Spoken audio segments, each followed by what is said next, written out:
Information और संचार, information and communication का मतलब है किसी संदेश की जानकारी को प्राप्त करना और उसे दूसरों के साथ साझा करना। ये दो प्रमुख प्रक्रियाएं हैं जो हर संदेश के विवेकी तरीके से प्रसारण और स्वीकृति में शामिल होती हैं। एक उदाहरण के रूप में, यदि आप एक ईमेल भेजते हैं तो आप इंफॉर्मेशन को एक तरफ से उसमें शामिल करते हैं। फिर जब आप उसे भेजते हैं तो यह संचार की प्रक्रिया शुरू हो जाती है। जब आपका संदेश प्राप्तकर्ता आपके ईमेल को पढ़ता है और आपके संदेश का उत्तर देता है, तो वह उस संदेश को प्राप्त करता है और फिर आपके साथ इंफॉर्मेशन को संचारित करता है। इस उदाहरण में इंफॉर्मेशन और संचार का मतलब है किसी संदेश की जानकारी को प्राप्त करना और उसे दूसरों के साथ साझा करना, जैसे कि ईमेल के माध्यम से।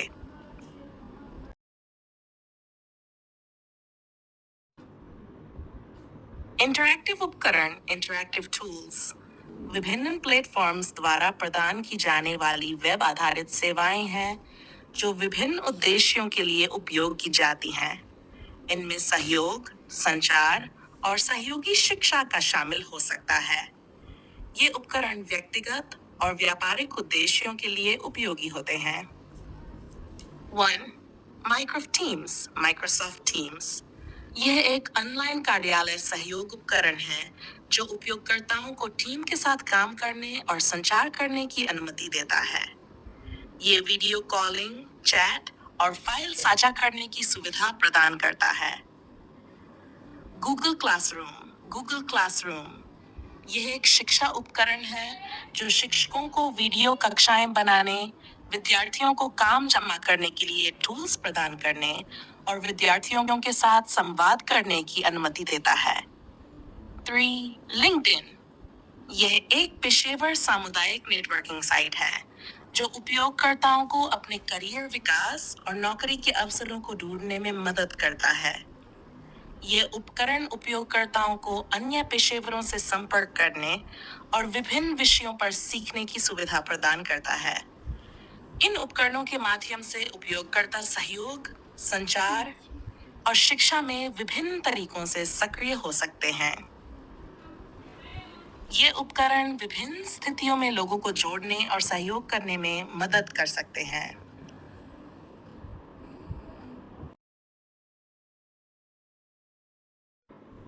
क्रिएटिव उपकरण विभिन्न उद्देश्यों के लिए उपयोग की जाने वाली डिजिटल साधन है जो उपयोगकर्ताओं को नए और रुचिकर कार्य बनाने और साझा करने में मदद करते हैं। इनमें Google slides, Google spreadsheets, Google form और यूट्यूब शामिल हैं। 1. Google slides.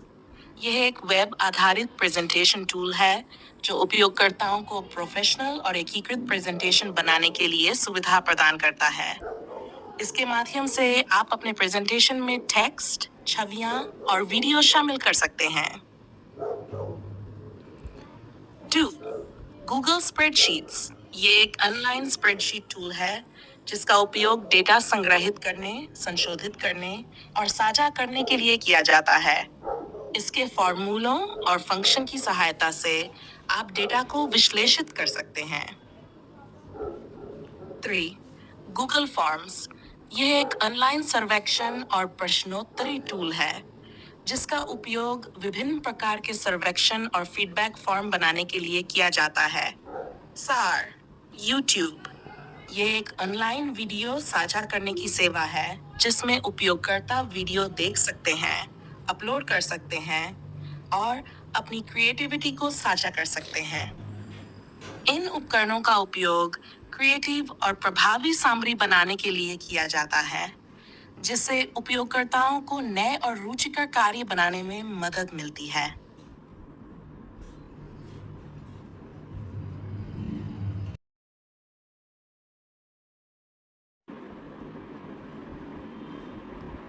भारत में डिजिटल शिक्षा को बढ़ावा देने के लिए सरकार ने कई पहलुओं का आयोजन किया है। इनमें से कुछ मुख्य पहलुओं का उल्लेख निम्नलिखित है। मन स्वयं एक ऑनलाइन शिक्षा प्लेटफॉर्म है जो कई विषयों पर निःशुल्क कोर्स प्रदान करता है। इसका मुख्य उद्देश्य भारतीय विद्यार्थियों को उच्च शिक्षा के लिए उचित और सुलभ पहुंच प्रदान करना है। ई पाठशाला। ई पाठशाला यह एक डिजिटल शिक्षा पोर्टल है जिसमें एनसी की किताबें, शिक्षा के वीडियो, ऑडियो और इंटरैक्टिव उपकरण शामिल हैं। इसका उद्देश्य छात्रों को अच्छी शिक्षा के लिए उपलब्ध कंटेंट प्रदान करना है। 3. राष्ट्रीय digital library of India. NDLI भारतीय विद्यार्थियों और शोधकर्ताओं के लिए एक ऑनलाइन डिजिटल लाइब्रेरी है जो विभिन्न विषयों पर जानकारी और संसाधन प्रदान करती है। डिजिलॉकर। डिजिलॉकर एक डिजिटल डॉक्यूमेंट भंडारण और साझा करने की सेवा है जो भारत सरकार द्वारा प्रदान की जाती है। इसका उद्देश्य लोगों को अपने महत्वपूर्ण दस्तावेजों को सुरक्षित रूप से संग्रहित करना और पहुंचना है। भारत के लाभ और चुनौतियों को समझाने के लिए यहाँ कुछ उदाहरण हैं। लाभ 1. उचित और सुलभ पहुंच। डिजिटल शिक्षा के माध्यम से शिक्षा का अधिक उचित और सुलभ तरीके से संचारित किया जा सकता है।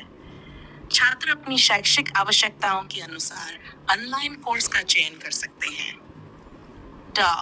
समृद्ध शैक्षिक संसाधन।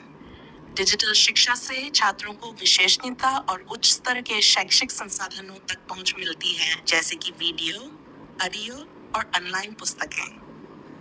3. समर्पित शिक्षा।